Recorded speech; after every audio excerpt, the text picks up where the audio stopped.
Yaponiyadagi bir shifokor olim yaxshi bir eksperiment qilgan. Yoniga 70 dan oshgan ayol kishi kelgan. Qonini olganda shunday mikroskopga qo'yib, katta-katta ekranda ko'rsatgan. Qonimizda qizil tangachalar bor, eritrotsitlar. Ana ular bir-biriga 5-6 ta bo'lib yopishib qolgan, tangachalarga o'xshab yopishib qolgan.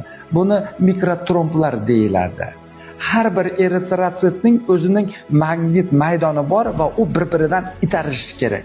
Lekin tanadagi magnit maydon sal o'zgargani uchun, oyog'imiz yerga tegmagani uchun, mana bu eritrotsitlar bir-biriga sekin-sekin yopisha boshlaydi. Nima bo'ldi deng? Boyagi kampir keldi, shunday qon oldi, tirnoq naqasidan shunday qo'ydi, boyagi eritrotsitlar bir-biriga yopishib qolgan mikrotromblari bor qonida. Keyin iltimos qildi, 10 minut yalang oyoq yerda yurib keng dedi. Chiqib, yalang oyoq yerda yurib keldi, yana qon oldi, qarasa, yana boyagi mikrotromblar hammasi yo'qib ketgan, har bir eritrotsitlar alohida bo'lib qolgan. Nima uchun? Nima uchun deganda, odamning o'zida elektr maydoni bor. Bizlar oyoq kiyim bilan yurganimizda yer bilan bizlar oyog'imiz tegmaydi va yer bilan elektromagnit maydon almashmaydi.